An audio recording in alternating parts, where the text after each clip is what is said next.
Hi, and welcome to the Chicago Tribune Newsroom. I'm Mike Kellums. I'm joined today by Chris Cook from his home and Steve Rosenblum, where they are killing the skunks and making it all nice and neat for him. So it's good that we don't have smell-o-vision today.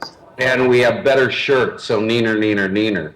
You've left your Khalid Sheikh Mohammed collection from Kmart? You got Yeah. a T-shirt that fits? All right, very good. Let's start with Chris. Chris Cook was at the United Center last night for a very exciting Game 7 win to close out the Western Conference semifinal between the Hawks and the Wings. Of course, we all know that the next time, should they meet in the playoffs again, it will be for the Stanley Cup. Chris, what are your thoughts this morning after seeing what you saw last night? I thought it was a very good series, very exciting Game 7. I mean, the crowd was into it. Nobody had a better time than Blackhawks fans last night. Very good hockey game, up and down the ice, and then it kind of settled down, played a little defensive style. But Corey Crawford, I just think, proved he's the MVP of this team so far during the postseason.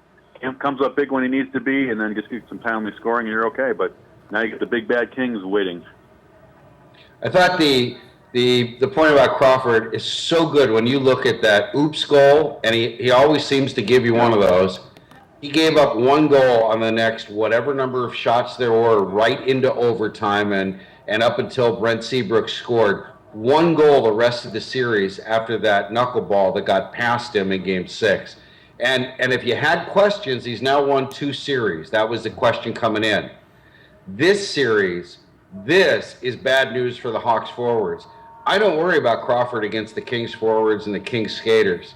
The Hawks forwards who had trouble scoring on Jimmy Howard, he's going to look like a peewee player compared to Jonathan Quick, who is the best goalie remaining in the playoffs.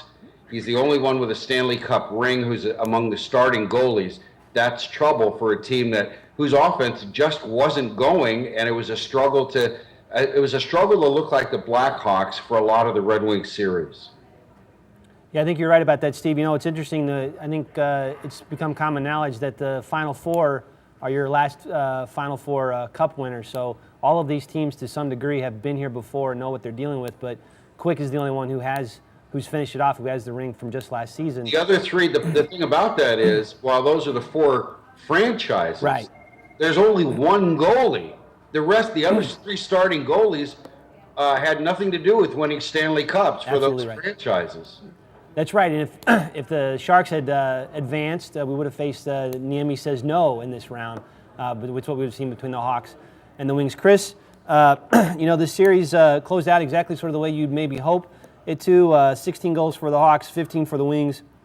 Such a tight series.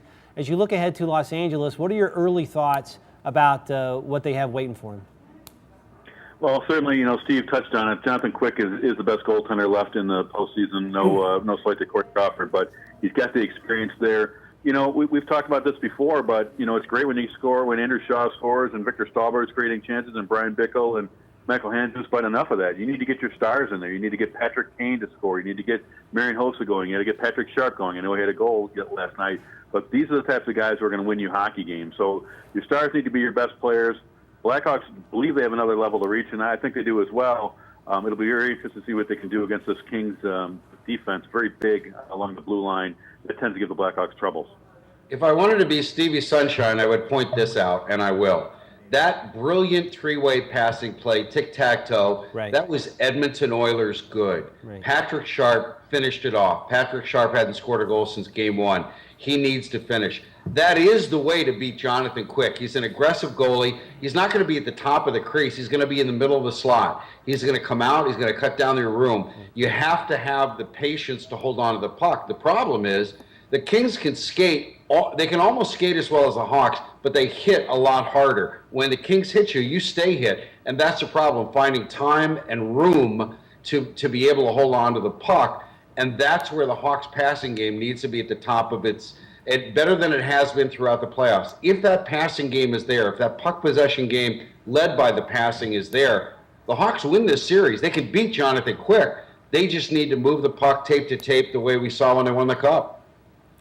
Hey, you know, Chris, the Hawks opened the season with the Kings. They beat them in their first 2 games. Of course, it was a truncated, lockout-shortened season where a lot of teams were still getting their legs in the first couple of months.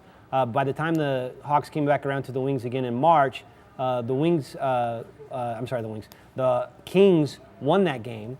How much do you take away from the regular season results heading into this series?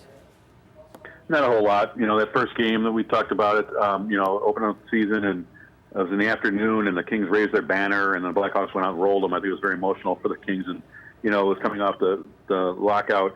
I think you kind of throw that away. The postseason is different. Kings are playing at a different level. Blackhawks are trying to reach that level. Certainly they did at times against the Wings. I do think they have another notch here where they can go, and it's just a matter of two teams playing at the top level. I think it's very important the Blackhawks have home ice advantage here. I mean, starting with back-to-back games Saturday and Sunday, not going to be easy for either team, but if I'm the team that has to travel across country and get settled, that's the one that's going to be bothered by it. So I think the Blackhawks have the advantage there. The Kings won their series. They won all their games at home. Blackhawks need to do the same here in the conference finals. Now I'm going to be Stevie's sad face, because as much as the Hawks need to play, as much as they benefited by having Game 7 on their ice and their fans and everything else that you could have asked, they lost the face-off battle in all 7 games against Red Wings. You can't play a puck possession game without the puck. And again, you're going to see 2 good centers. You're going to see Andrei Kopitar, you're going to see Mike Richards, you're going to see Jonathan Taves, and your name here. There is no number 2 center. Still, right. Stan Bowman, no number 2 center. And that's going to be a problem for the Blackhawks. They got to win better at the face-off circle. Their whole game will improve, and they've got a shot to beat the reigning champions. Right. All right, fellas, thanks very much for your time. I do appreciate it. Chris Cook joining us from home. Steve Rosenblum joining us also from home, from his garage, as he always does. And we'll see you guys real soon. Thanks for your time. Thanks. Thanks.